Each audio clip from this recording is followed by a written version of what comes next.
Now, the mentality of us against them among African people is not helping the continent to prosper. That's according to the South African Institute for Responsive and Accountable Governance. The Institute says it is irresponsible of our leaders to spread anti-African sentiments.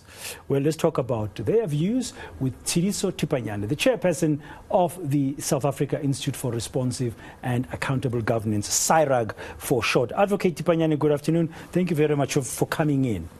One of the issues that has sort of been pointed to around some of the issues that in that bite we've just played, that the former President Thabo Mbeki is talking about, issues of poverty, inequality and unemployment, is that we tend to blame foreigners in this country. Recent to say we don't have any jobs because the foreign nationals are taking our jobs. How would you respond to that?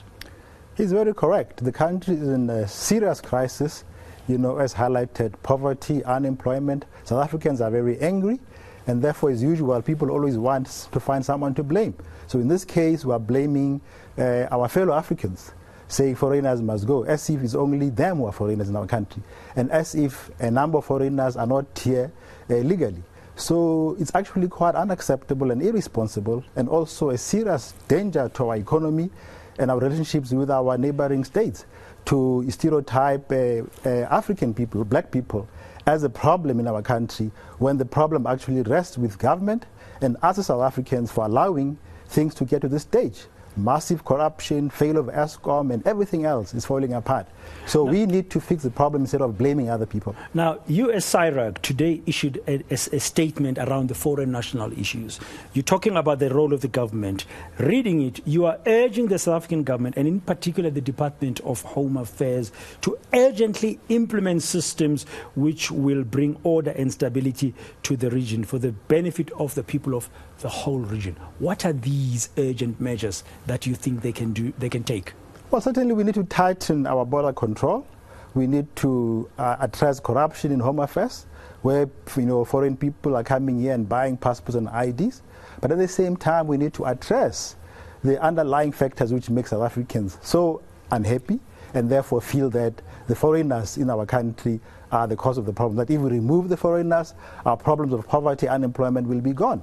No. So government must come up with a better plan, as former Mbeki is saying, that, listen, we need a plan going forward to avoid. But there's no plan. He said yesterday there's no plan. The government has no plan to tackle poverty, inequality and unemployment. So the plan now is to blame foreigners and not fixing the mess we have caused as South Africans.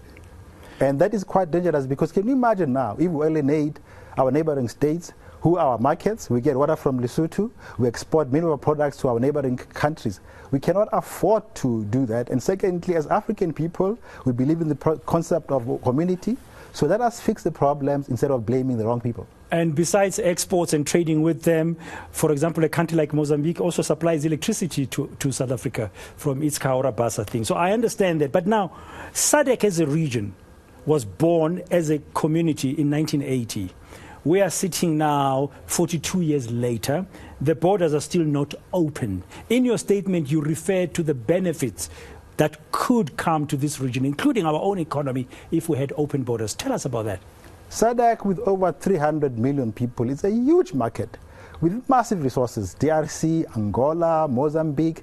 And the whole idea behind SADC was to exploit those for the benefit of the region. Now, we are in this mess as a region largely because we failed as South Africa to show leadership in the region in terms of democracy, good governance, and therefore people around us are falling apart. That's why people are coming to our country, and then we are complaining as well. So we do need to fix the entire region in order to ensure prosperity. We cannot afford to be an island in the sea of poverty and madness in the region. So if you develop the region, you empower the region, you're opening it up, you industrialize it, everybody will benefit. Then we won't be having this sense of foreign nationals coming in and taking our jobs, for example, in South Africa. If the EU can do it and becoming a massive regional power, we can do it here. We're actually bigger than the EU. Is that we have very, sorry, I almost said stupid leaders, but we have leaders who have no clue or vision as to how to lead and manage our economies in the region. So is the answer in the economy? Partly economy, partly political leadership, but also partly our citizens also need to be more responsive and demand better leadership and governance instead of electing people who have no clue as to what they're doing. Now, xenophobia and Afrophobia in a country are still there. I mean, you're seeing operations like Operation Dudula, for example, that go and target specific foreign nationals, but some of them are undocumented. They're illegal foreigners, and some of them are accused of committing crimes, including human trafficking and drugs. How would you think you as SIRAC, South African, then should address those issues? Those who break the law, those who are not here properly, must be dealt with. But we cannot blame that for our entire problems. And it's actually quite sad that movements like Operation Dudula are so misguided to think that the problem, they should actually be fighting for better governance in our country, better protection of whistleblowers, and a much more better management of our economy, instead of focusing on what, 1%, 10% of the problem? So go to the causes, not the symptoms. Yes. Okay, thank and therefore you. we're misleading many South Africans. Thank you very much. That's Advocate Tseliso Thipanyane. He's, of course, the chairperson of SIRAC. Just some of the thoughts around this whole issue of how we in South Africa are dealing with the issue of foreign nationals. He says, don't blame foreign nationals for a lack of economic growth. Fix governance as well. Don't focus on the symptoms. Go to the causes.